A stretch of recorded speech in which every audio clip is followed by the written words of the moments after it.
Mariscos Paco Ramos en Torremolinos patrocina este espacio.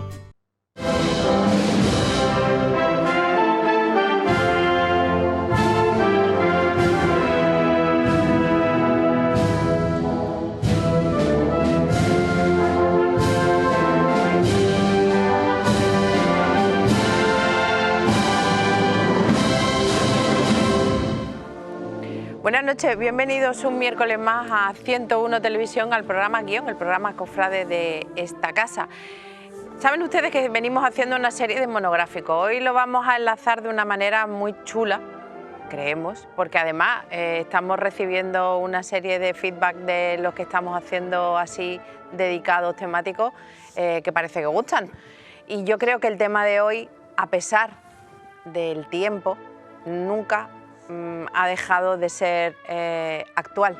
Buenas noches, señor Moraleda. ¿Qué tal? Buenas noches. El feedback positivo lo recibes tú. Yo me dedico a bloquear gente a las 6:30 de la mañana. A las 6:30 de la mañana hoy un señor se ha cruzado conmigo y me ha dicho, me encantó el programa de la semana pasada. Y tú dices, vale. Yo me pego una semana entera bloqueando gente, por Dios, yo no sé, no ha salido tanto hater. Ah, bueno, pero ¿y lo que hemos aprendido? Sí, mucho, la verdad. Y mira que era un programa, técnicamente era blanco y didáctico. No era muy correctísimo. Muy correcto y se intentaban explicar las cosas más o menos con corrección, pero no sé, nos han salido un montón de fans por Sudamérica.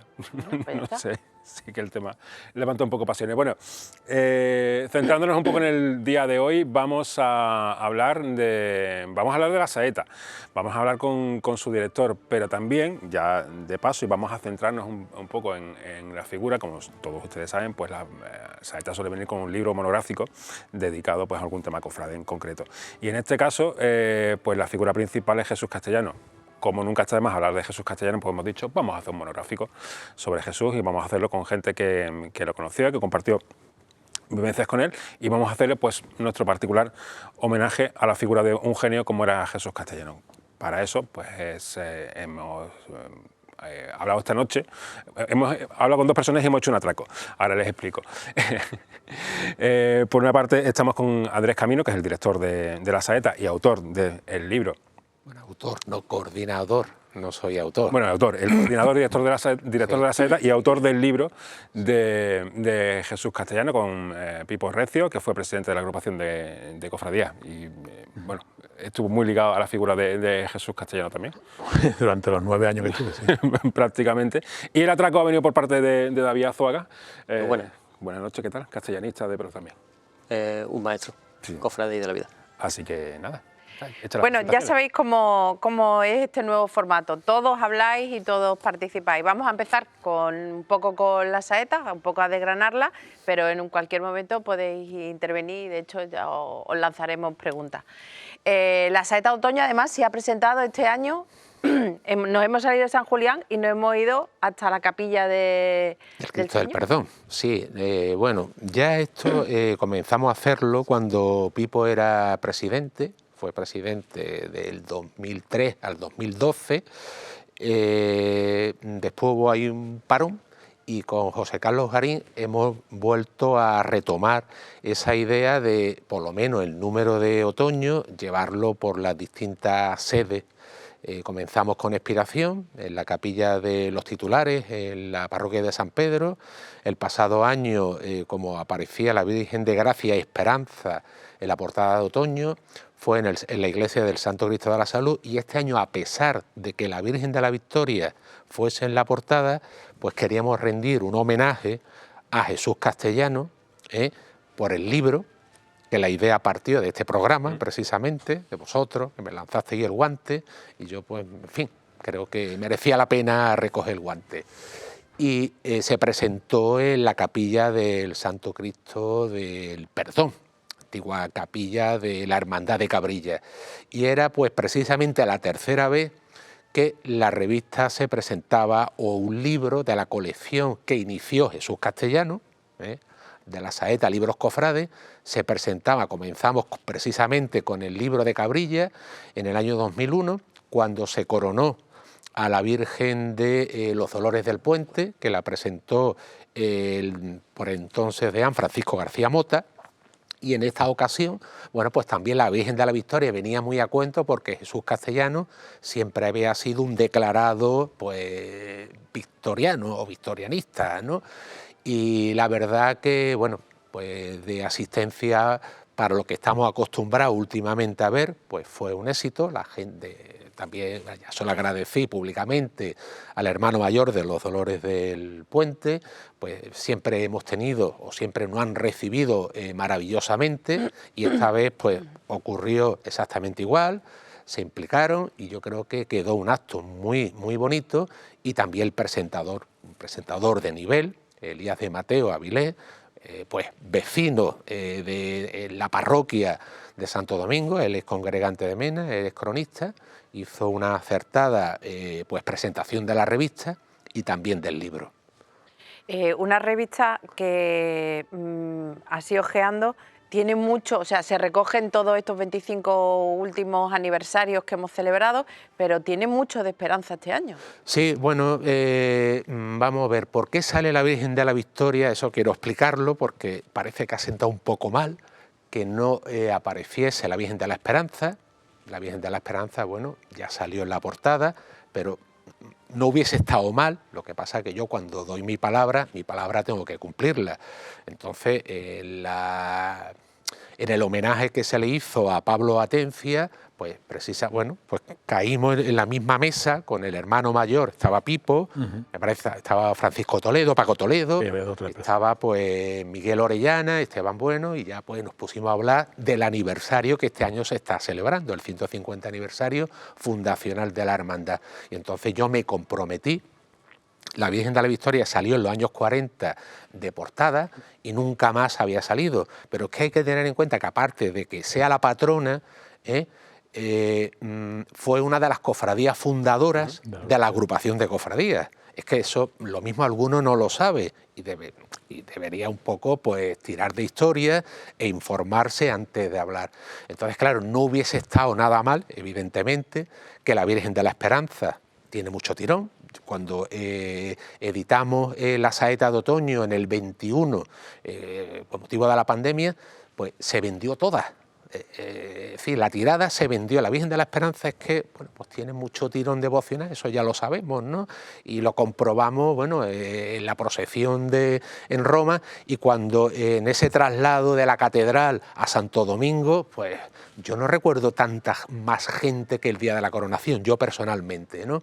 Y entonces, bueno, como no podía ser, pero le hemos dado un trato, yo creo que especial, a la Archicofradía del Paso y de la Esperanza, en este caso a la Virgen de la Esperanza, pues, en fin, con todos estos actos celebrados en Málaga, en Roma y vuelta a Málaga, ¿no? Y después también la revista tenía que tener pues también un espacio dedicado a la Hermandad de la Victoria, como digo, con esas peregrinaciones a 7 iglesias y parroquias del centro histórico y de algunos barrios con motivo del 150 aniversario fundacional de la Hermandad, y bueno, ya lo que es propiamente pues ese capítulo de colaboraciones de investigaciones. Así, en líneas generales, esos son pues, los contenidos más importantes a destacar. Después están las noticias de actualidad, después están en fin, hay otro tipo de contenidos. Pipo, tú que has sido presidente, ¿qué importancia tiene una revista de estas características? Bueno, nosotros la importancia editorial no lo sé, yo no tengo capacidad de, pero sí la importancia de sentirse orgulloso de que mantenemos una cabecera la más antigua que existe. Hoy en los momentos actuales donde predomina todo lo que es el área informática, todo lo que es la comunicación rápida y evidente, pero lo que persiste y lo que va a persistir siempre va a ser el libro escrito, eso no tengamos ninguna duda. Podemos leer todos los días cientos de tweets, podemos ver cientos de noticias, podemos ver cantidad de situaciones que a mí particularmente me encanta. Yo soy un enamorado de las nuevas tecnologías, pero lo que significa una edición impresa, creo, de la categoría que mantiene la Saeta, que se ha ido incrementando a lo largo de los años con sus dificultades económicas y sobre todo hay una cuestión que muchas veces nos olvida. Andrés, yo creo que lleva ya 20, ¿cuánto? Yo 28 años. 28 años de director de la revista La Saeta, pero es que hay un núcleo importantísimo de gente que colabora con él, de forma totalmente altruista, que hacen un trabajo ímprobo, y eso lo he vivido en primera persona durante todos los meses, muchos meses de verano, con un calor infernal. Nosotros tenemos una magnífica casa, pero no está dotada de los medios. Tú puedes dar fe perfectamente que, salvo honrosas excepciones de determinadas áreas, bueno, allí ponerse a hacer una revista en el mes de junio, julio, para que salga prácticamente en octubre o noviembre, bueno, eso hay que verlo. Y ese esfuerzo se hace. Y se hace con una categoría cada vez mayor. Es decir, que nada más hay que ver la categoría de la edición de la Saeta. Si a eso le une, durante unos años, y Andrés me lo puede corregir, apostábamos por lo que era el regalo para incentivar la compra de la revista. Pero sí que está claro de que ahora mismo, tal como está la situación, todo ese trabajo de investigación unido a los libros de las colecciones, cofrades y otros tipos de libros, es un aditamento que el cofrade normal, con un desconocimiento de la realidad anterior de que se han vivido las cofradías no se han inventado en el siglo XXI.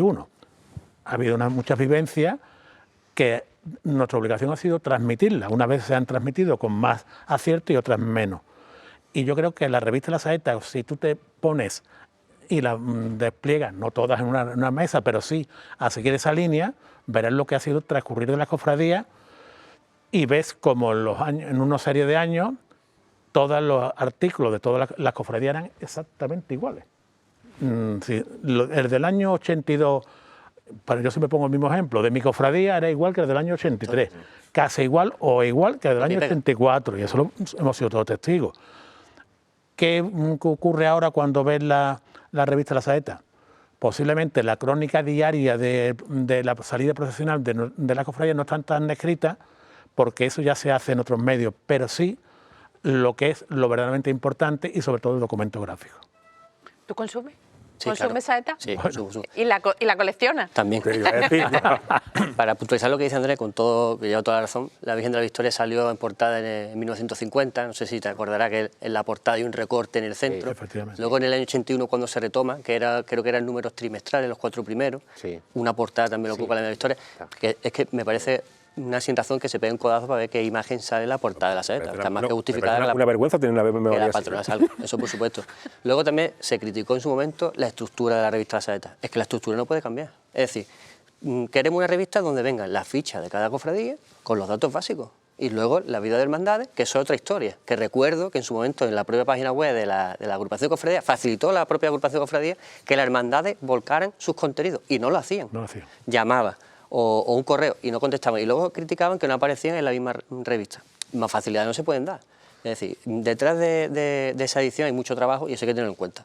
Es una revista que pasan los años, pero se mantiene firme con su estructura y eso tiene que ser fijo en los kioscos, no puede faltar. ¿A día de hoy tienes que perseguir todavía a las hermandades para que te manden información? Ya es que no solicitamos.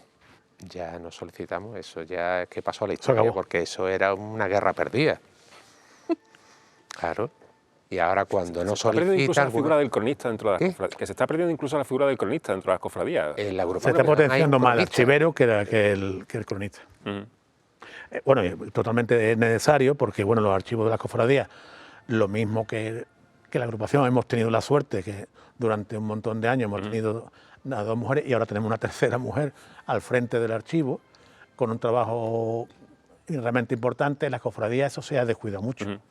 Ahora se está retomando la gran mayoría, otras hemos tenido más cuidado, pero el cronista quizá es que por la inmediatez, ¿qué considera el cronista? ¿El que escribe un tuit? Claro, quizá está más en redes sociales hoy en día, si quiere seguir un poco ese día a día de las cofradías. Ahora pues el community manager, el que hace una relación de comunicación, pero inmediata. Yo voy a dar aquí una opinión personal. Yo creo que un cronista no debería perderse, ni en la agrupación, ni en las hermandades. Claro, vamos a ver. Porque eso es un dossier histórico. Permanente. Eso es lógico.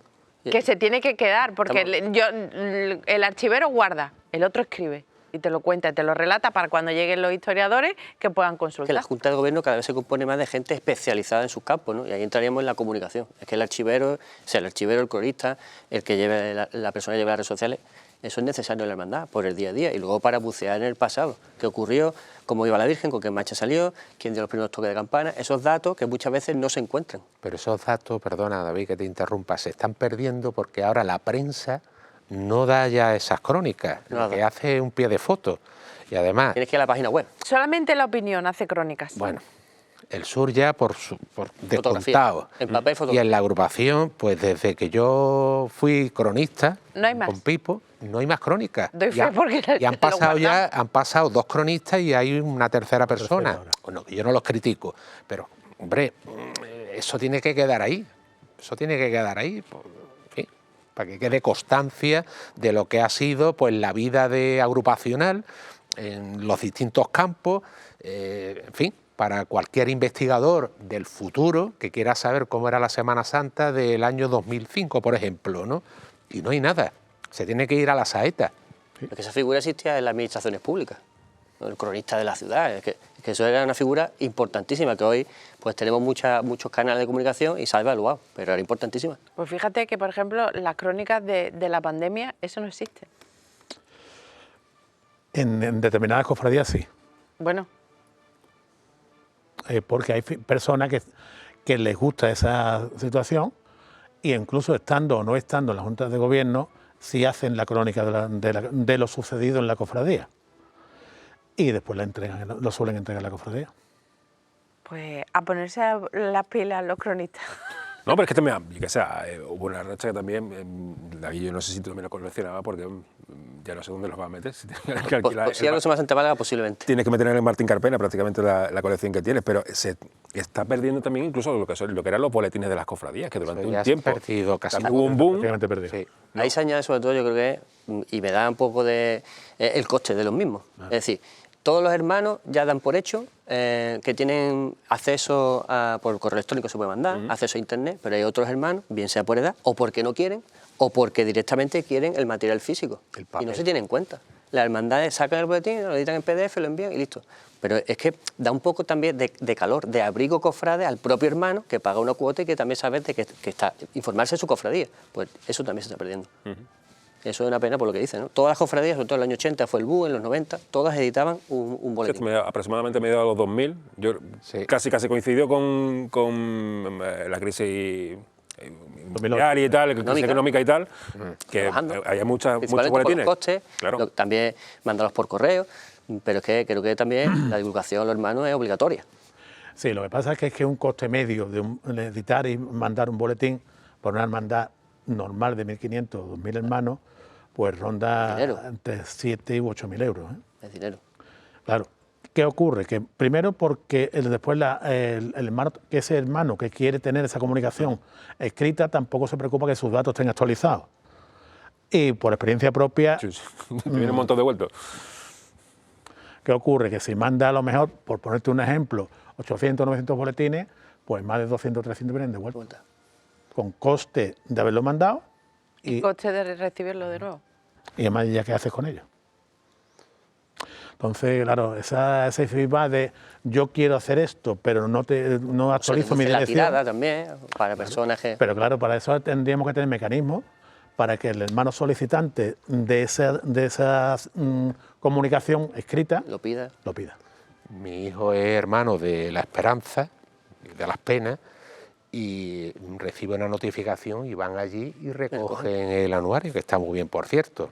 Y yo yo no concibo una revista, La Saeta, que no sea en papel. Hemos tenido la experiencia de los PDFs que se cargaban pagando, y a mí mucha gente me decía, yo ya es que no, en mi casa no tengo sitio, y después yo tenía la posibilidad de meterme y de ver si era verdad o no, era una mentira, y lo que se vendía eran 10 o 12 PDF y sobre todo de gente fuera de Málaga. Claro. Yo creo que la revista es para tenerla en papel. El día que no sea el papel, la revista desaparece, ¿no? ¿Cuánto te cuesta encontrar patrocinadores de la revista? Hombre, yo recuerdo, cuando Pipo era presidente sacábamos revistas de 300 páginas. Sí. Y claro, la vida de esa época a la actualidad ha cambiado mucho, ¿no? Está, bueno, Internet desde luego está súper explotado, están las redes sociales, entonces nosotros intentamos reinventarnos continuamente. Hombre, la Semana Santa de Málaga es la que es, pero buscando temas o contenidos pues que, en fin, que sean originales y que no encuentres en ninguna parte. Por ejemplo, el año pasado pues dimos la información en Cuaresma de la lluvia, esta Cuaresma pasada, un trabajo sobre la lluvia, sobre los años que había llovido, claro, a raíz del año anterior. Entonces, claro, hay muchos medios de comunicación, que me consta, que consultaron esos trabajos. Y nosotros tenemos que ir por ahí. Ya el tema de la ficha que tú decías, es que eso ya no tiene sentido. Esa época o ese periodo ha pasado, porque eso lo encuentra en cualquier parte. Y el que compra la revista yo creo que va buscando, no sé, cosas interesantes, y eso lo puede encontrar en la página web de la agrupación o en cualquier web de hermandad que esté actualizada. Bueno, que después hay muchas webs que no están actualizadas, que no sé para qué funcionan esas webs, pero bueno. Bueno, además que hay muchas cofradías que los previos de Cuaresma mandan todo lo que es la información de lo que tiene, con lo cual van número de nazarenos, número de estos, los nombres de tal y cual, las insignias. Hombre, eso teóricamente va dirigido a los hermanos y a los medios de comunicación. Si ya los medios de comunicación tampoco se hacen cargo de esa información, pues... curioso... A nosotros nos viene muy bien. A nosotros nos viene muy bien, porque vamos, sí. Después me lo llevo al archivo y lo guardo. Antiguamente, a principios de siglo, en la hemeroteca, las crónicas de los periódicos, sí, justo de lo que estábamos hablando, venía la relación de cargos. Y hoy en día es ese dossier de prensa. Lo que pasa es que ese papel no se publica. Si se publicara, pues hay hermandades que sí te ponen quién es el cargo. Si te fijas un poco, o sea, la crisis de la prensa escrita, ampliemos a revistas, claro, y tal, es algo general. O sea, ¿cuántos periódicos se venden? Claro, hoy en día te vas a cualquier periódico, no vamos a decir ninguna cabecera en concreto, y tienes las hojas de un folleto de un supermercado. O de pasar por un kiosco de montañas de determinados periódicos, a ver 4 o 5, que es lo que venden, claro. Bueno, posiblemente el periódico, el papel, va a tender a desaparecer. La consulta, evidentemente, es tan grande, Internet, el amplio, todo lo que ha abarcado, que se está comiendo el papel. Quizás ese ámbito, el de revistas especializadas, que a lo que tiende un poco más la saeta, sí tenga todavía campo, pero quizá por esa especialización y por esa nostalgia, ¿no?, de mucha gente que todavía sigue prefiriendo el papel para este tipo de investigaciones antes que con PDF. Yo es que cuando recibo, yo soy también hermano de expiración, y yo cuando recibo un PDF del boletín, yo es que ni me molesto. Es que ni me molesto, porque hay que estar moviendo para acá, para allá. En el móvil ya no te digo nada. Es horroroso. Me tengo que ir al ordenador, tengo que encender. Para mí es más fácil coger y disfruto. Es que hasta huelo continuamente Tú también eres de los que abre el libro. En cuanto cojo el libro o una revista, es que la huelo, me encanta oler, ¿no? Y eso, ese encanto, ese romanticismo, eso no lo tiene el dispositivo o la pantalla del ordenador. Y yo, como digo, si alguna vez la saeta deja de ser en papel, yo creo que será al final, desgraciadamente. Esperemos que no. Bueno, la saeta creo que también forma parte del ritual compuesto por el cartel. Porque el cartel, al fin y al cabo, se imprime, pero todos sabemos que es la Semana Santa de Málaga, ¿no? Y por eso, romper ese ritual, pues quizás será una tragedia. Ritual necesario, ¿eh? Totalmente. Obsoleto, pero necesario. Cumple su función. Nos quedan apenas 4 minutos para acabar este bloque. Vamos a dar unas pinceladas del libro y luego ya entramos en materia con Jesús. Sí. ¿Qué es lo que recoge el libro de Jesús? Pues el libro, pues, es su vida y su obra. Y además una de las cosas que sí teníamos muy claro, que los que participaran en el libro tenían que haber conocido a Jesús, lo tenían que haber tratado, y bueno, y todos los que han escrito eran amigos de Jesús. Entonces esa era nuestra premisa, ¿no? Y después yo creo que ahí pues las aportaciones son interesantísimas. Está Alberto Palomo, está Alfonso Asencio, ¿no?, que de verdad que me ha sorprendido con lo que ha escrito de Jesús Castellano, me ha encantado. Los otros autores ya los conocía, ¿no? Juan Antonio Sánchez López, Elías de Mateo, Miguel Ángel Vargas y el que estamos viendo en pantalla, el padre don Alfonso Crespo, ¿no? La verdad que es un libro para leer y para disfrutar. Bueno, pues vamos a aprovechar y Vamos a hacer una parada publicitaria y volvemos y nos dedicamos ya a la figura de Jesús y vamos desgranando prácticamente, no capítulo por capítulo, pero bueno, nos vais contando anécdotas de su vida. Nos vamos a publicidad y volvemos enseguida.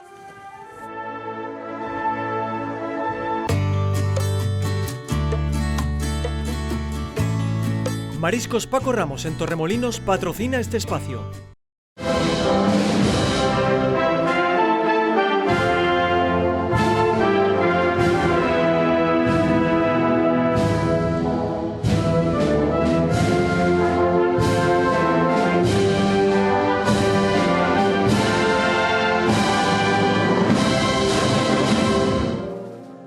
Como le hemos dicho, vamos a abordar la imagen, el personaje, la persona de Jesús Castellano. Os voy a pedir una pequeña definición de Jesús. Yo creo que lo ha dicho antes David, genio. Qué escueto, nada más. Sí, no, es que con eso es suficiente. Figura irrepetible. Y el cofrade más fundamental de los últimos 25 años, antes de su fallecimiento, para entender la actual Semana Santa. ¿Cómo era Jesús? En el trato de guerrero... Era sorprendente, sorprendente, porque la primera apreciación que tú podías tener de él, que era una persona contestataria, que no se iba a callar nada, que no tuviera su, digamos, su percepción de las cosas. Algunas personas tenían el concepto y dicen, oye, es que Jesús manda mucho la agrupación. Yo siempre decía, claro, Jesús manda muchísimo la agrupación, pero Jesús está permanentemente en la agrupación, aportando sobre lo que él es el que más sabe. Entonces yo sería muy torpe para no coger ese consejo y hacerlo realidad si puedo hacerlo. Entonces Jesús para mí fue fundamental durante los 9 años, pero fundamental en el trabajo diario y en lo personal. Lo personal, era una persona que me sentía con él particularmente acompañado. Fíjate que no era una persona afectiva, Jesús no era ni cariñoso ni afectivo, pero sí era muy detallista, siempre. Siempre él sabía cuando tu momento malo, sabía estar al lado tuyo, siempre. Sin querer demostrarlo, pero siempre estaba al lado. Y como yo tuve, por desgracia, muchos momentos malos o algunos momentos malos, siempre estuvo al lado mío. Bueno, yo que he estudiado, tengo ya una trayectoria estudiando a los personajes de la Semana Santa, yo para mí, en mi opinión, yo diría que de los 3 más grandes. Para mí, bueno, la figura de Enrique Navarro es indiscutible, lo he estudiado a fondo. Está también el papel que desarrolló Antonio Baena como presidente de la agrupación, que hizo una labor, solamente hay que leer las actas de la agrupación para darte cuenta de la grandeza de Antonio Baena, ¿no? Que murió desgraciadamente en las circunstancias que ya sabemos. Y Jesús Castellano, como bien dice David, en estos 25 últimos años, bueno, de principio del siglo XXI, ha sido el gran protagonista, ¿no? Es que Jesús es una figura fundamental, ¿no? Y yo ya a nivel particular, pues a mí me demostró amistad con él cuando Pipo, bueno, pues tuvo la ocurrencia de concederme el escudo de oro. Pues el trato que con mi familia, la invitación, todo lo hizo, bueno, pues de una manera brillante y, bueno, es que no tengo palabras. Incluso también formó parte de mi tesis doctoral. Mi directora se fue, pues, en fin, se le fue la fecha de cierre para que yo pagase las tesis. Jesús estuvo ahí muy pendiente y también me dio la alternativa para publicar mi primer libro, que era el libro de Cabrilla, en esa colección que él inició en el año 2001. Y bueno, y yo solamente puedo tener palabras de agradecimiento a Jesús. Además, yo ya lo digo en la presentación del libro. Jesús, vamos, no dejaba indiferente a nadie. Tenía muchos enemigos, ¿por qué no? Pero más amigos tenía. Y los amigos ganaban por goleada a sus detractores, ¿no? Y solamente hay que ver el día de, en fin, el día de cuando se lleva el féretro a Santo Domingo, que aquello parecía, más que un duelo, una salida procesional de Santo Domingo. La puerta de un partido de Real Madrid-Barcelona. Efectivamente, eso demuestra lo que la gente quería Jesús Castellano. Sí, yo creo que él tenía el privilegio de que sabía radiografiar a las personas. Es decir, el primer contacto denotaba para qué valía uno u otro y tenía esa capacidad para engancharte y ahí explotar tu área. siempre he pensado que Jesús Castellano podría haber sido presidente de la agrupación, pero sí tenía que haber sido siempre la mano derecha del que gobernaba la agrupación de cofradías, porque abarcaba todas las áreas posibles, porque siempre estaba presente, tenía todo el tiempo del mundo y a nivel organizativo era único. A eso le suma su visión poliédrica de todo, ¿no? Que si pintaba, diseñaba, a la hora de montar tronos, las flores, todo. Entonces creo que es uno de los cofrades más completos, bueno, por lo menos que yo me he encontrado sin duda, y en la historia pues posiblemente. Y lo que comentas del día que falleció, el 12 de septiembre de 2012, creo que ninguno estábamos preparados para eso, ¿no? Fue todo un shock, pero de que se marchara un cofrade de ese calibre, de ese nivel, ¿no? Por eso todo lo que se originó. Y ante eso pues todo el mundo tuvo que ir a darle su último adiós. A mí me dejó un artículo plantado, uno de chiste. Como él siempre lo dejaba todo para el final. ¿El de las viñetas? No era de chiste de los chistes. Eso lo estaban haciendo claro, Trini, el Trini lo recogía. Venga Jesús, sí, ya lo haré todo. Como lo dejaba todo para el final, en fin, él tenía esa condición. Pero bueno. A nosotros el estandarte del Cristo. A medio terminar. A ver, a pesar de todo eso, tenía un buen genio. Sí, pero fíjate, mira, es difícil, ¿eh? 9 años, jamás discusiones. Nunca. Nunca. Él sabía perfectamente lo que yo podía pensar de lo que él me iba a proponer. Todavía cosas que ni se le ocurría. Había áreas que él, bueno, tú no le fueras a hablar de sillas, tribunas, colocación de sillas, cuántas sillas, eso le daba exactamente igual. Pero había otros momentos que es que no había que decírselo. Entonces, esa área sí la tenía totalmente controlada y dominada. Pero de determinadas cosas es que le daba exactamente igual. Pero os puedo asegurar que jamás discutí con él. Ni en los momentos más duros. Fíjate que yo creo que he sido el único presidente que ha cenado una cena del pregonero sin pregonero. Cuéntalo en el contexto, porque a lo mejor... Bueno, el contexto es fácil, ¿no? Sí, voy a contar desde el principio, desde que se eligió la figura del pregonero. Íbamos a una charla, una conferencia que daba él, y yo participaba en una mesa redonda, a una localidad entre la provincia de Almería y Murcia. Íbamos los dos solos en el coche. Yo siempre le decía, bueno, Jesús, ¿tú has preparado la conferencia? Y él llevaba un papelito, una cosita así, nada más. Digo, ¿te ha dicho? Sí, 4 líneas. Digo, ¿qué te ha dicho que tiene que estar 1 hora y media hablando? Vale. Digo, mi preocupación es si solamente es 1 hora y media. Digo, vale, muy bien. Tuvimos ahí la conferencia y por el camino digo, oye, eso era en mes de junio, julio del primer año que yo salí, en el 2003. Digo, oye, Jesús, ¿quién puede ser pregonero? Dice, hombre, debía ser alguien de los medios de comunicación, tal y cual. Y salió el nombre de Alejo García. Bueno, pues nada, Alejo García, pues iba a ser Alejo García, estuvimos hablando con él, súper amable, encantador, no sé cuánto, volvía a Málaga en la etapa ya de jubilación y demás. Pero bueno, cuando llega el momento, pues Alejo García traía una serie de ideas que le había salido en el camino, que eran inviables para asumirlas por la propia ocupación en aquel momento, ¿no? Y hubo que decirle que esas ideas no podían ser. Bueno, decidió que no iba a ir a la cena. Decidió, pero no comunicó. Él lo decidió. Tan solo terminado el pregón, Jesús, con esa habilidad que mantenía, me dice, creo que cenamos solos. Digo, ¿cómo? Digo, sí, porque me da la impresión de que el pregonero no va a venir a la cena porque hay una cena en otro sitio y va a asistir a esa cena. Digo, bueno, pues nada. Llovía todo lo del mundo esa noche además, ¿no? Fuimos al parador de golf, cenamos, no vino el pregonero, como era costumbre en todos los años del pregón de la agrupación, y sí vinieron las autoridades de la ciudad, nos arroparon con su presencia, pero el pregonero no vino. Obviamente, hablar por primera vez sobre el pregón y el pregonero sin estar presente el pregonero no era algo que era agradable, ¿no? Y su capacidad de transmitirme dice, tú no te preocupes, lo importante va a venir dentro de una semana. Que este señor estuviera aquí o no es aleatorio, como si no estás tú o no estoy yo. Tú di lo que consideras que debes decir y se ha terminado. Y aquellas palabras fue lo que me hizo que pudiera hablar. Porque la verdad es que él trajo, cuando yo miraba a 200 y pico personas, digo, oye, ¿qué digo yo?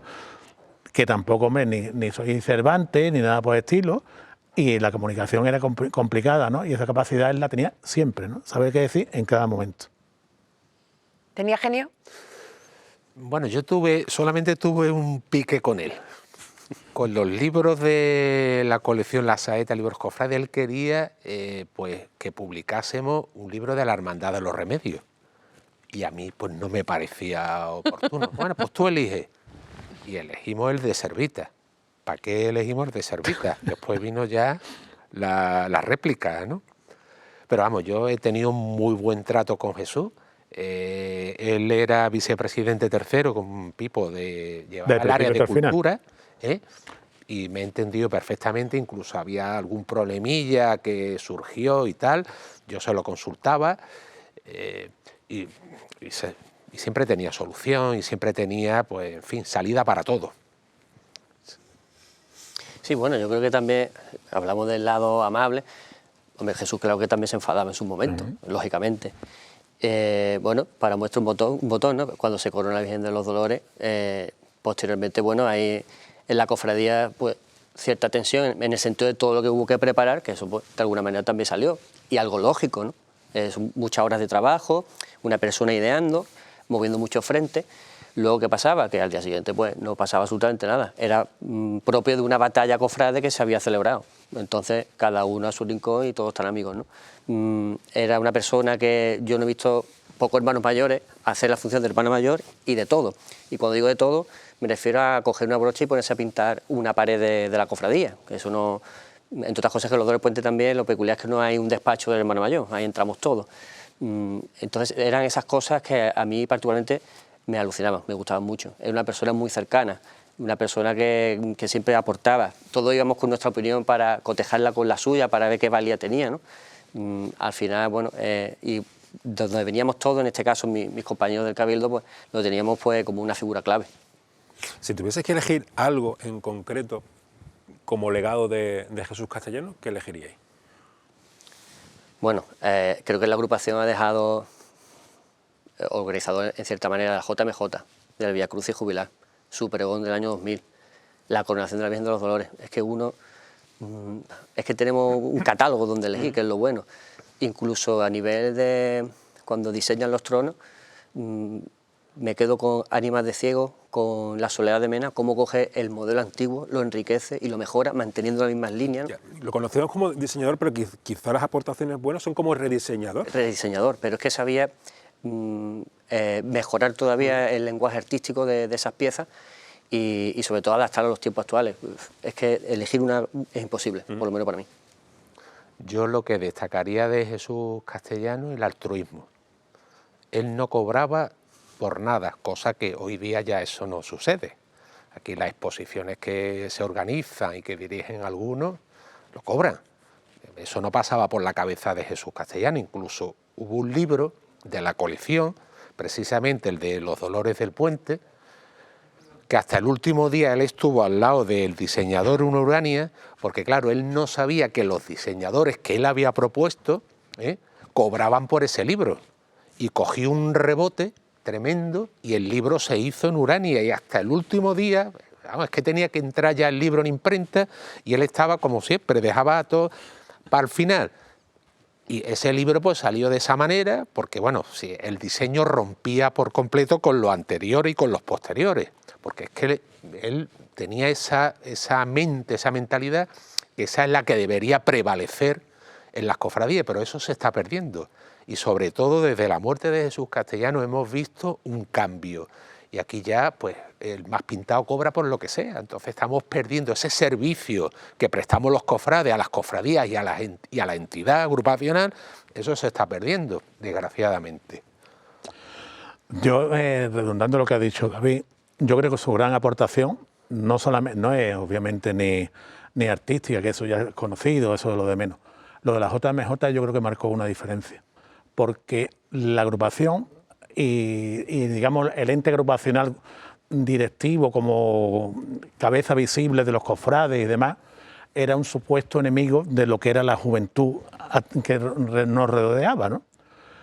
Atraer a esa juventud a la propia agrupación fue dificilísimo, ¿no? Dificilísimo. La primera medida que me sugirió, me estaba diciendo, vamos a hacerla ya, no sé si os acordáis que en la agrupación había un escalón para entrar. Dice, ese escalón hay que quitarlo. Tú no puedes entrar al escalón, a la agrupación de cofradías, teniendo que levantar el pie, con dificultad, porque le estaba impidiendo visualmente entrar. Y de hecho, si os fijáis ahora, las puertas de la agrupación entra y ya no hay escalón. Después, cuando arreglaron la calle, nos estábamos asustados, digo, para que nos ponen la calle más alta, porque nosotros lo bajamos.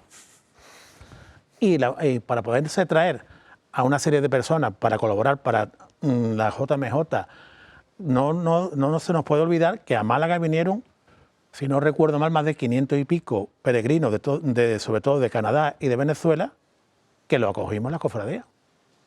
Las cofradías, pero organizadas por un grupo de gente joven que durante todo el año anterior habían estado trabajando en una serie de actividades y en una serie de programas que estaban coordinados y dirigidos por Jesús, también Miguel Ángel Vargas y una serie de Cari, pero principalmente por Jesús.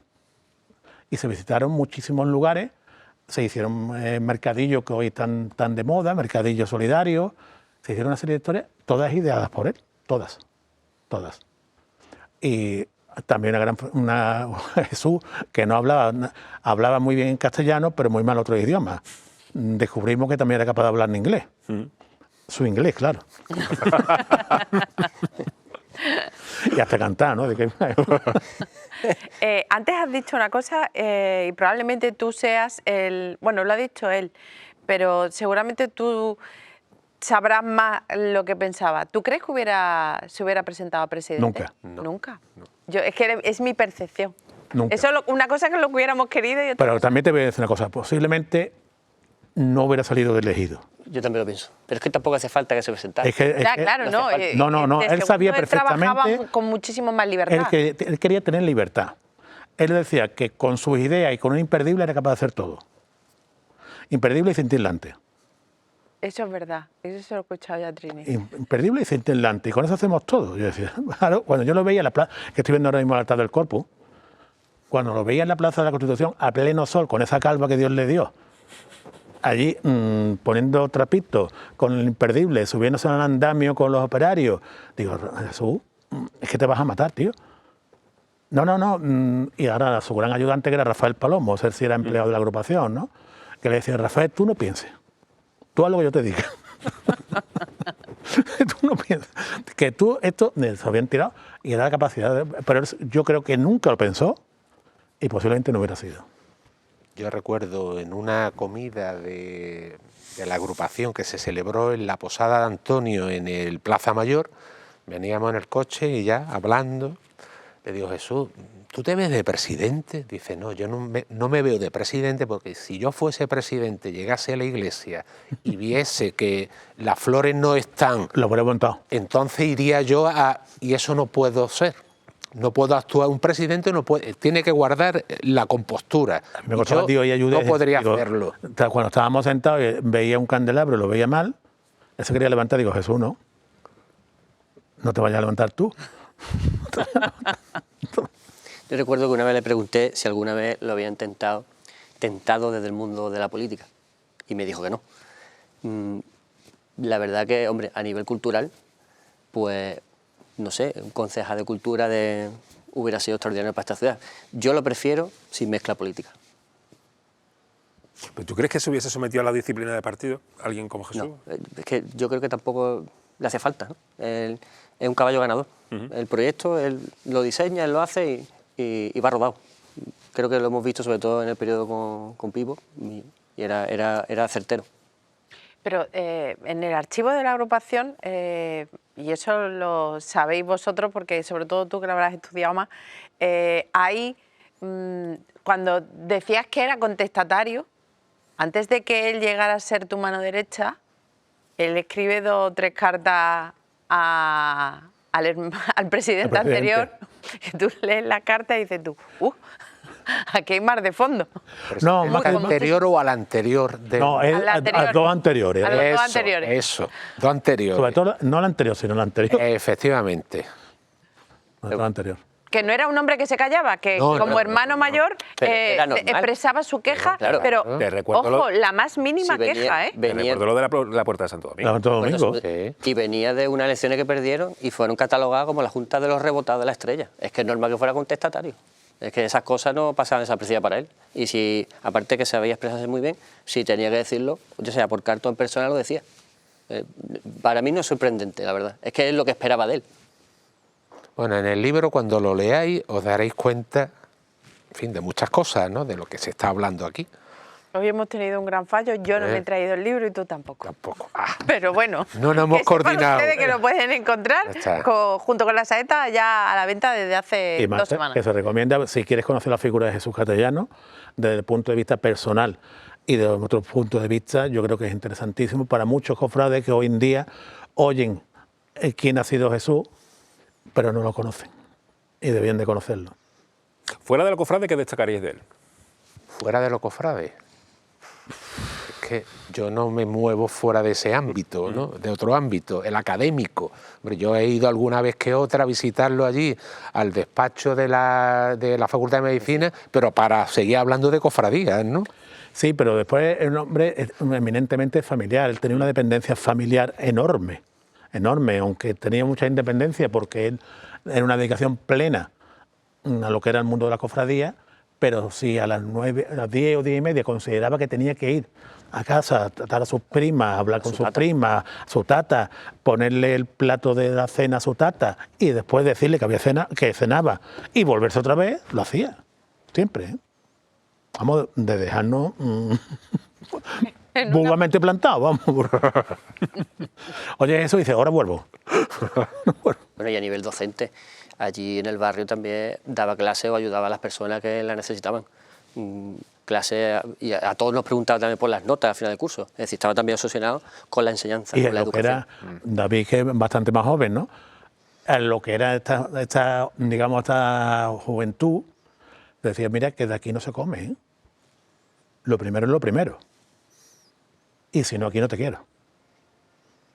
Primero te formas o buscas una solución a tu vida y después te dedicas a las cofradías. Pero las cofradías no dan de comer. Y te tienes que formar como persona y después te vienen las cofradías.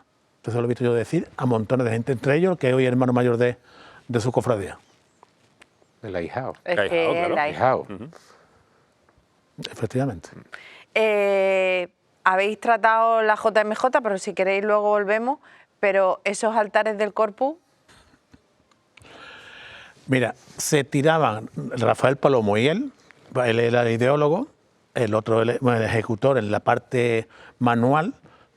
Pues básicamente yo creo que después de Semana Santa, Rafael terminaba de recoger la silla, medio ordenarla, ponerla, no sé qué, y ya empezaba, don Jesús, ¿este año qué? El otro había hecho 2 dibujos en lo harto de un papel, porque eran 2 dibujos en lo harto de un mono, iban allí era con el Polispán. Yo cada vez que iba a la nave, había dicho, aquí cada día más Polispán, no es reutilizable. Dice, no, ya servirá para otro año, vale, pues ya está. Y eso salía.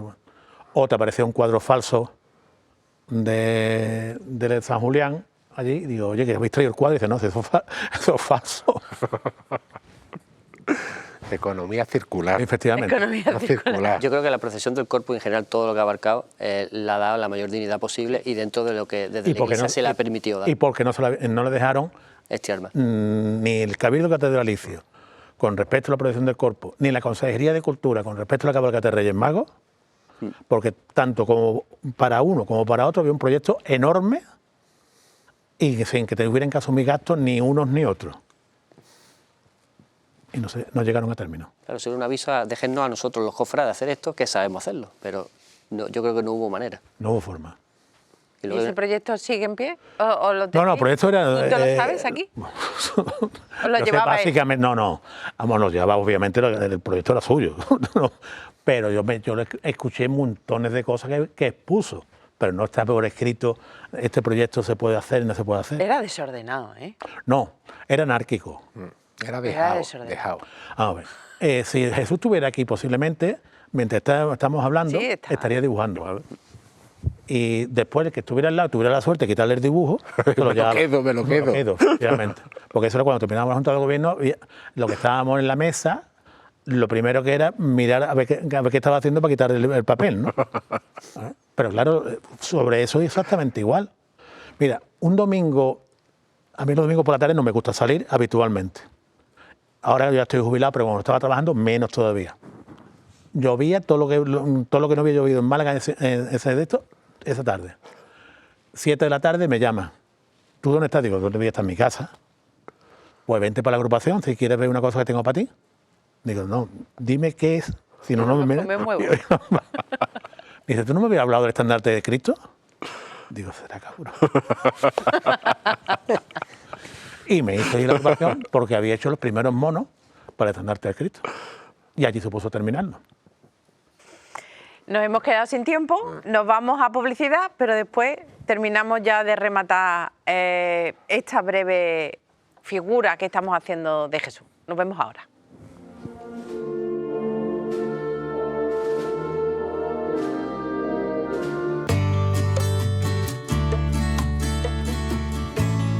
Mariscos Paco Ramos en Torremolinos patrocina este espacio.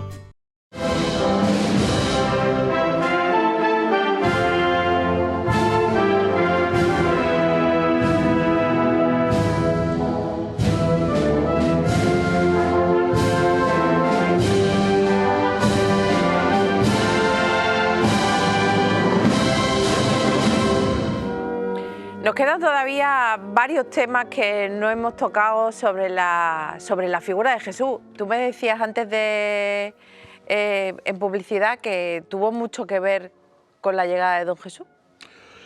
A efectos de seglar, obviamente sí. Don Alfonso Fernández Casamayor, entonces vicario general, que fue el responsable designado por don Jesús Catalá de coordinar lo que es la toma de posesión. Llamó a la agrupación, obviamente, porque don Alfonso era una persona sumamente inteligente y dice, ¿quién sabe manejar grandes cantidades de público y acordonarlos y demás? Pues la agrupación de cofradías. Y fue Jesús Castellano y fui yo, por parte de la agrupación, ¿no? Y a Jesús lo designaron como responsable de la coordinación de todo lo que era la parte, obviamente no litúrgica, de lo que era la toma de posesión. Incluidos los voluntarios. Si os fijáis en las fotos que pueda haber de la toma de posesión, había cantidad de gente joven, llevados por la agrupación de cofradías, que estuvieron a cargo de lo que era el voluntariado que estuvo a cargo de la toma de posesión.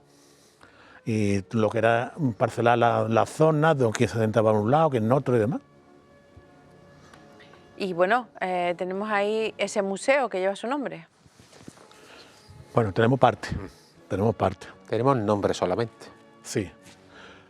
Obviamente, entiendo las situaciones que se han ido llevando desde entonces hasta ahora, ¿no? Pero Jesús puso gran ilusión y trabajo, ¿no? Pero no solamente el museo, lo que es San Julián hoy en día, lo que es el edificio de San Julián, se debe en gran parte, ¿no?, aparte de los arquitectos, su obra técnica y demás, a las ideas de Jesús Castellano. En el patio donde está la fuente del central, todos esos ladrillos vistos que veis ahí ahora y demás, pues eso no estaba en el proyecto, Y eso un día que llegué de todos los días que íbamos por allí, yo me encuentro a Jesús Castellano en lo alto de un andamio, con un martillo y un cincel, dando porracitos arriba, y digo, ¿qué hace? Y dice, no, es que aquí tiene que haber algo debajo. Y efectivamente estaban los ladrillos, aunque aquello estaba todo totalmente encalado, aquello era blanco.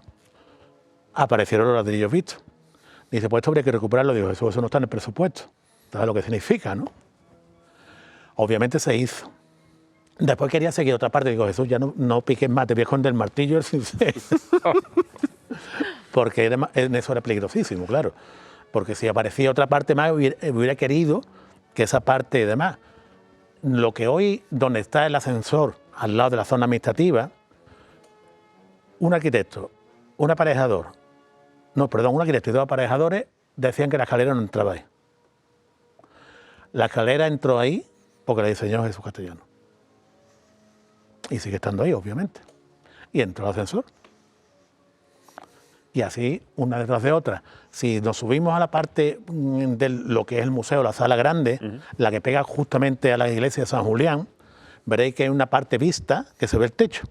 Y una parte que se ve lo que es el muro de la propia iglesia. Eso iba totalmente cubierto, según el proyecto. se encabezonó que eso no podía ir cubierto porque era falsear la realidad de que un edificio estaba apoyado sobre otro, no era el mismo edificio.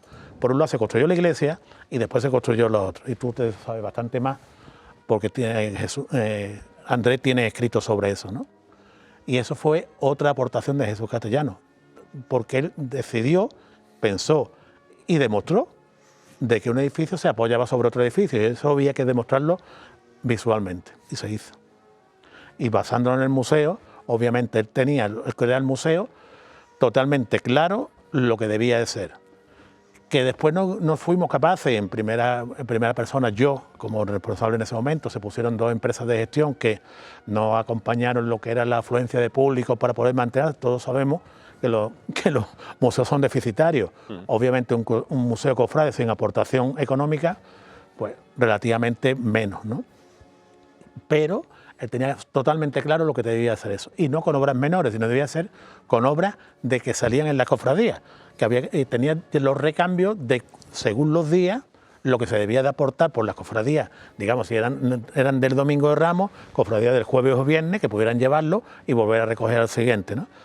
Bueno, hubo muchísima colaboración, pero no toda la suficiente, ¿no? Después, con el tiempo, pues se desmanteló y solamente, como dice Andrés, pues queda el nombre, la sala, bueno, y los usos que se le dan actualmente por la agrupación, que obviamente son totalmente adecuados donde están, pero a mí me hubiera encantado que se hubiera permanecido lo que era el propio museo de la agrupación de cofradía, que era el Museo de la Semana Santa de Málaga, Jesús Castellano, debido a que falleció. Ahí se hizo una inversión económica importante, porque Mira, las vitrinas, yo recuerdo a Trini decir que las vitrinas lo que era estaban dotación medidas. económica para lo que es el mobiliario, que era la tercera fase, creo, si no recuerdo mal, sin riesgo de pasarme, entre 150 y 200.000 euros, básicamente. Lo que era la restauración completa de San Julián, en las 3 fases, la primera la pagó la Junta de Andalucía, la segunda la Junta de Andalucía y el Ayuntamiento, y la tercera solamente el Ayuntamiento, pues creo que fueron 1,5 millones de euros. Se arregló, porque también se arregló la parte administrativa, y después se dejó una parte de subvención, que fue ya en tiempo de Eduardo Pastor, que se terminó todo lo que era la fachada exterior de San Julián, ¿no? Y obviamente eso hay que seguir recuperándolo, porque creo que ese edificio es casi de lo más digno que queda en nuestra ciudad, ¿no? Y deberán de tener ahora otras inversiones para poderlo seguir manteniendo tal como se merece el edificio, ¿no? Decía Pipa hace un momento que Jesús era muy peligroso con un cincel martillo. Sí, sí. Porque costaba mucho dinero después. Y antes comentaba precisamente lo de la apertura de la Puerta de Santo Domingo, que quizás los más jóvenes no sepan que realmente se debe a él. Fue quizá uno de los mayores enfrentamientos por parte de la cofradía. Que se negó que su cofradía no salía. En el año 99 mandó un escrito y diciendo que la cofradía no salía si no se abría la puerta. Y se consiguió. ¿Cómo se vio eso Bueno, eso al fin y al cabo para la hermandad fue, vamos a decir, un auténtico logro. Y después por lo que venía al año siguiente, que era el año... Además, sin ser una de las cofradías, por así decirlo, de gran peso dentro de la agrupación y con... Bueno, pero es que en Santo Domingo quizás era la cofradía que más se movía porque también era también presidente de la Junta Gestora de la Estrella, que eso también no lo hemos tocado. Entonces al año siguiente se vio también el Vía Crucis Jubilar, donde salieron el Señor del Huerto, el Cristo del Perdón y el Señor de la Humillación. Luego fue un auténtico logro y por fin se quitaba el tinglao, que verdadero de cabezada a la cofradía. Entonces fue un triunfo total. Por parte de la agrupación, ¿cómo se vivió aquello? Que no se abriera la puerta, yo no estaba entonces obviamente como presidente, pero es que Jesús tenía la capacidad, creo que si lo mismo que no era una cofradía de gran peso, pero lo que era la opinión de Jesús sí tenía peso en el obispado. Entonces posiblemente si eso lo hubiera hecho otro hermano mayor, ¿Se hubieran notado como un pulso? Sí, y el obispo hubiera dicho que no. Porque tenía su lógica, ¿no? El molo de catalán no lo hubiese organizado, ¿no? Fíjate, ahora que ya no está, hubo situaciones de don Jesús que públicamente ya se habían dicho que no, y él tuvo la capacidad después de decir que sí. Entre ellas el trono de los dolores de la aspiración, que iba a salir, que teóricamente la cofradía anunció que quería salir en el trono grande, y el obispo dijo que del trono grande nada, y don Jesús después dijo que sí. Cuando se le dieron las razones de por qué sí, dijo él que sí. Es decir, Las cosas depende de cómo se lleguen y demás, ¿no? Entonces, yo estoy convencido de que quien le llevara el razonamiento podía ser de una forma u otra. ¿Qué destacarías de todo su trabajo agrupacional o qué te ha sorprendido cuando has coordinado ese libro? Hombre, sobre todo lo que más me ha sorprendido es la parte de la Hermandad de los Dolores del Puente. Además, del tema este que estáis hablando de la puerta, Alfonso Asensio lo trata muy bien y bueno, y ahí pues no tiene pelillos en la lengua para decir quién era Jesús Castellano y hasta dónde estaba dispuesto a llegar Jesús Castellano, ¿no? Y bueno, y esa decisión se toma de que... Se toma esa decisión y se plantan que si la puerta no se abre, ellos no salen. La puerta se abrió. Jesús Castellano, bueno, es que yo hay veces que no tengo palabras para definirlo, ¿no? Ya lo dije anteriormente, un cofrade irrepetible, ¿no? Y que, bueno, que nos ha dejado sus recuerdos, ¿no? Sus gratos recuerdos nos lo ha dejado. Y bueno, y 13 años después, pues seguimos hablando incluso con Victoriano, con el hermano mayor, con su hermano mayor. ¿Hermano mayor? Hermano mayor, es verdad. Él todavía alucinaba cuando nos reunimos con él y con Marina y con Alberto Palomo para el capítulo, sobre todo personal, ¿no? Familiar. Dice, bueno, han pasado 13 años o 12 años por el año pasado y todavía se sigue hablando de mi hermano. Es que yo no sabía quién era mi hermano.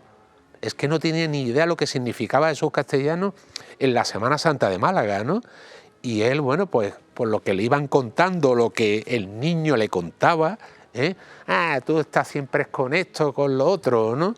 Y claro, y ahora el hermano ha tomado conciencia de lo que Jesús Castellano era, ¿no? Yo creo que de alguna manera se va cerrando el círculo, que no por eso se tiene que olvidar, ¿no? Entre la medalla de la agrupación, la exposición que se hizo, ahora el libro... luego también la cofradía que está haciendo, lleva ya su tercera edición de la jornada, ¿no? Son cosas que debemos de tratar para eso mismo, para no olvidarnos, porque ya hay una generación que entra, hablamos de una generación de 12, 13 años, que si no a golpe de clic, si no le informamos, desaparece Castellano. Y creo que es trabajo de los que vivimos con él, los que hemos vivido estas Semanas Santas con él, ¿no? De divulgar su obra, ¿no? Sí, como bien decía, ya no solamente en Dolores del Puente, que es su cofradía, en otra de sus grandes devociones, que era la Virgen de la Estrella, por supuesto, él llega en un momento bastante complicado. Muy convulso. Bastante convulso, y además con su mano firme, porque... Y con sus ideas claras. Con las ideas claras. Lo que tengo que quitar lo quito. Esto es lo que hay que hacer. Y esto decían, ¿por qué tomas esta decisión? Fácil, porque soy el presidente de la gestora y la gestora está para tomar decisiones. Si el estatuto dice que la túnica es así, pues así. Si me vas un informe de Juan Antonio Sánchez López, que creo que es ahora mismo el mejor en cuanto a la hora de evaluar, ¿no? El grupo escultórico de la humillación, es muy malo, pues lo quito y lleva razón, ¿no? En cierta manera lleva razón. Lo que pasa es que venía de años atrás que fueron muy duros en la Estrella, pero él supo de alguna manera encauzar esa cofradía. De hecho, por esos giros, o sea, esos movimientos pendulares que muchas veces tiene la cofradía, después volvió otra vez casi, no cambió completamente, volvió a lo anterior porque era complicado, ya la semilla de Jesús se veía, pero sí como que volvió otra vez la cofradía, un momento un poco así, medio convulso, medio... Bueno, le dio su toque castellano, ¿no? Que al final era pues un poco más, algo de seriedad, quitarle... Sí, darle más seriedad, que tampoco pasa nada por decirlo así. Y luego también que salía del interior del templo, una serie de rasgos que, bueno, que al final, pues, creo que la Estrella lo absorbió bien. Sí, lo más vistoso quizá aquí, bueno, las otras dos figuras que acompañaban al Señor, que... Se eliminaron por escasez artística, lo decía abiertamente, y el Señor pues va ahora solo. Sí que hay por ahí varios proyectos de grupos escultóricos, y bueno, cuando la cofradía pueda, me imagino que lo realizará, pero fue él el que tomó la decisión, acertadamente, de quitarle el grupo. ¿Pensáis que se ha sido justo a nivel Málaga con Jesús, a nivel de reconocimiento? Yo creo, en cierta parte sí, es decir, que una ciudad, estamos hablando de un personaje cofrade, entonces que, bueno, independientemente de los actos funerarios y demás agrupacionales, que creo que también han sido totalmente acordes con lo que se le debía a Jesús Castellano, cuando se propuso al presidente del momento la situación, no hubo ningún tipo de problema y se planteó y se hizo, ¿no? A los pocos, no sé cuánto. Sí, en la plaza. No sé cuánto tiempo fue. Sí, eso fue rápido, fue rápido. Fue rápido. El mecanismo para denominar una plaza o plazuela nueva no es fácil, tarda muchísimos meses, que yo tardé muy poco. Así que yo creo que el propio alcalde y los concejales tenían constancia de quién era la figura que acababan de despedir, ¿no? Entonces yo creo que en cierta medida sí. A nivel universitario, yo tuve la mala suerte de estar trabajando la mañana que le pasó, digo mala suerte porque lo recibí en Carlos Haya, ¿no? Entrar en la urgencia y ver la gran cantidad de médicos que habían sido alumnos de Jesús, reconocer a Jesús y la situación que estaban viviendo y el rostro que, vamos, que estaban llorando, coño. Hombre, yo creo que el mundo académico también fue realmente acorde con la figura de Jesús, ¿no? ¿Que se puede hacer más? Posiblemente, ¿no? Pero yo creo que perciba la memoria de Jesús, como dice Andrés, 13 años posteriormente, vosotros hagáis un programa monográfico sobre Jesús castellano, se haya hecho un libro sobre Jesús castellano, y que en el mundo cofrade sea una referencia en muchas cosas que se hacen, yo creo que es lo más importante incluso para él, ¿no? Él no le hubiera querido una placa en mitad de la agrupación diciendo aquí está la figura de Jesús castellano, eso seguro que no, seguro que no. Pero sí hubiera querido que las cosas que él consideraba, mira, ahora estoy viendo los Reyes Magos, y a Jesús castellano. Yo tuve ¿Cómo lo pasó ese día? Mira, yo no sé cómo lo pasó él. Yo sí sé las navidades que yo pasé ¿Todavía con mi familia. ¿Desembarco en el puerto, puede ser? Eso es desembarco en el puerto. Sí. Ahí estaba yo. Yo sí sé las navidades que pasé junto a él y mi familia, todas las navidades, porque claro, yo tuve la suerte de ser rey mago en el año 2003, con 100 kilos más, claro, con imposibilidad física de ponerme los trajes que llevaba el ayuntamiento. Él llevaba ya años pidiendo la agrupación que era indigno los trajes que llevaban los Reyes Magos, como toda la cabalgata. Pero él se volcaba siempre sobre los trajes. Cuando me designó el presidente a mí, dice, ahora es la mía. Le dijo al presidente, hay que hacerle un traje a Pipo porque ya el anterior, que también era de gran envergadura moral. De hueso ancho. De hueso ancho, hubo que abrírselo por la espalda, es decir, hubo que cortárselo para poder entrar. Y obviamente me hicieron el traje. Emilio Bautista entonces, que es para descanse.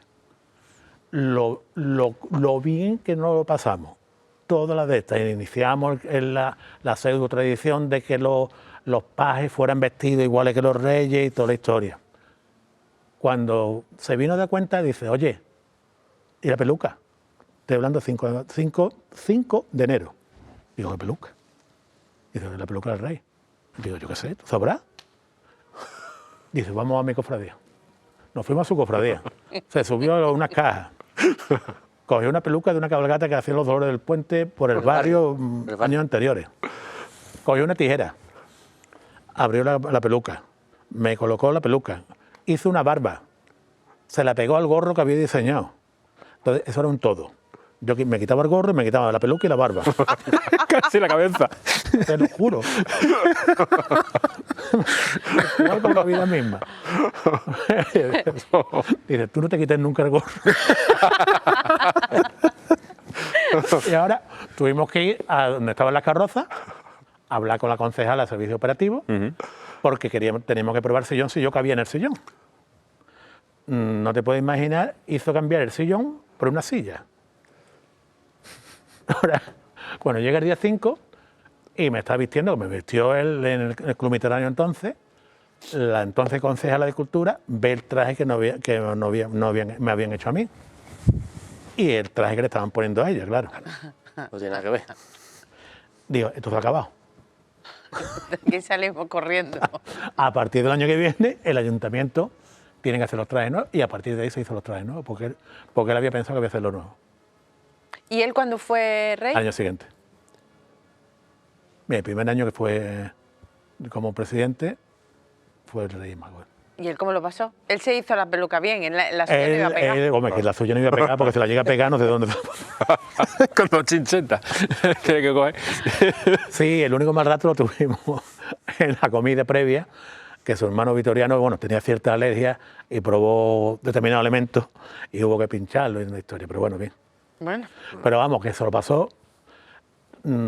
Jesús tenía la detalle de que a los Reyes Magos del año él le hacía un regalo, que era un dibujo. Un dibujo hecho por él de la figura del Rey Mago con los colores que había diseñado para el traje y ponía el Rey Mago, y era lo que entregaba a la agrupación con el detalle ese. Obviamente lo tengo en casa, ¿no? Qué maravilloso. ¿Alguna anécdota que se os venga ahora a la mente? Ya cada vez nos queda menos tiempo, pero todavía podemos rascar. Bueno, yo podía contar...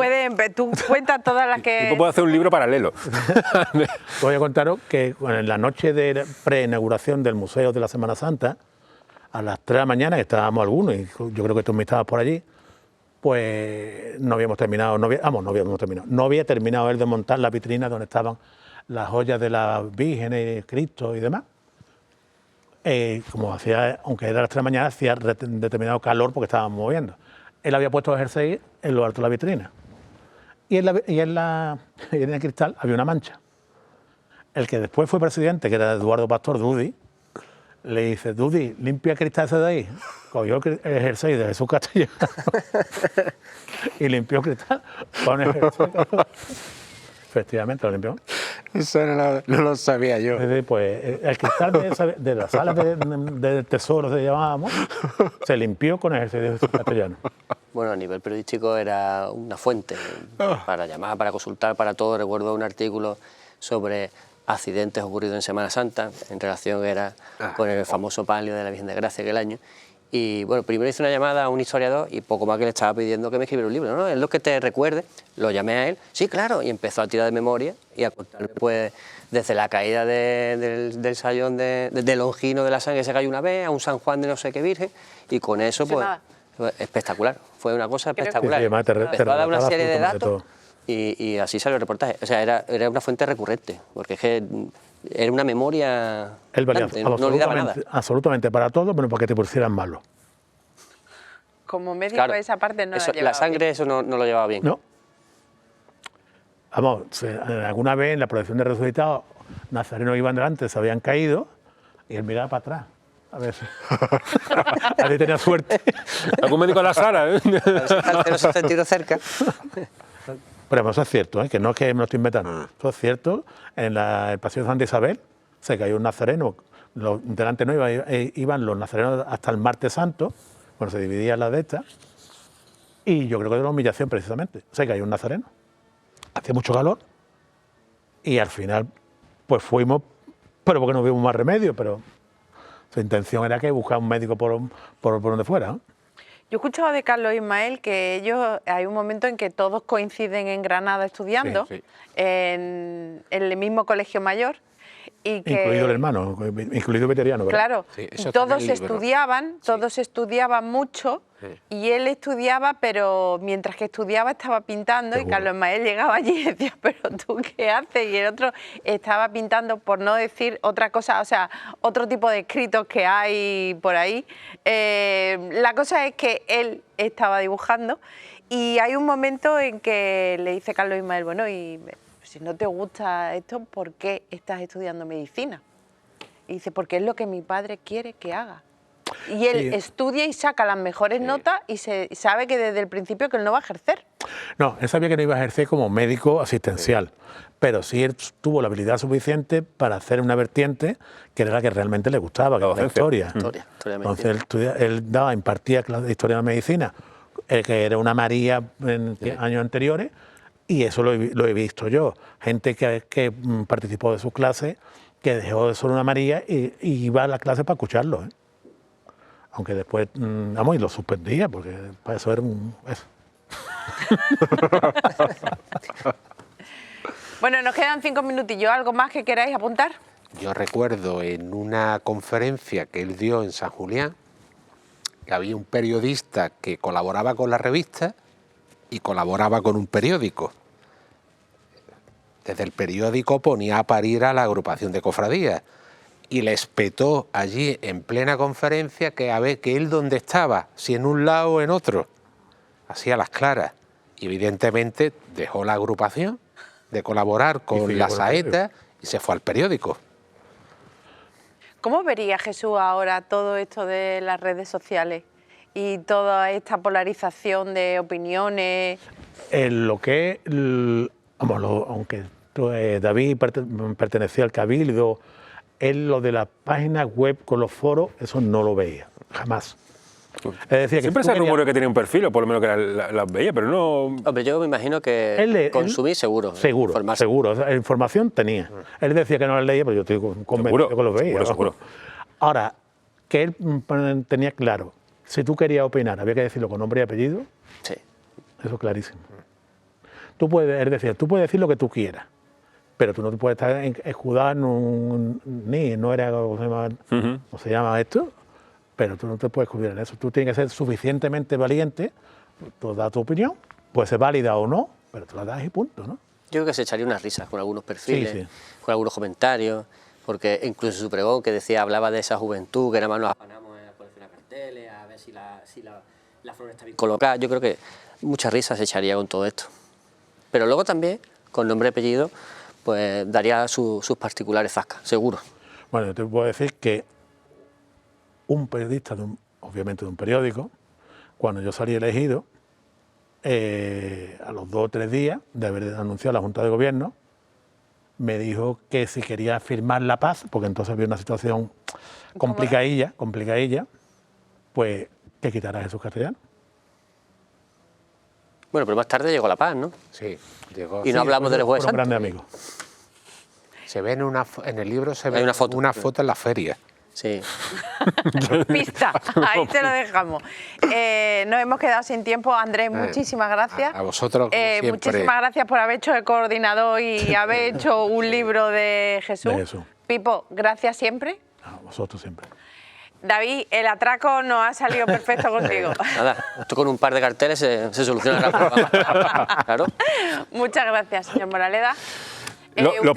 Generalmente los primeros mensajes cuando sale el cartel de la cofradía siempre son de David, Sí. guárdame uno.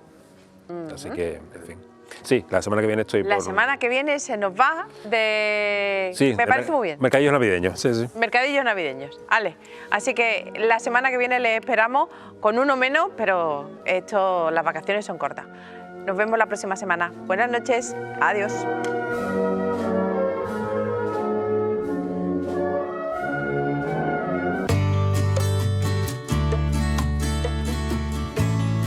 Mariscos Paco Ramos en Torremolinos patrocina este espacio.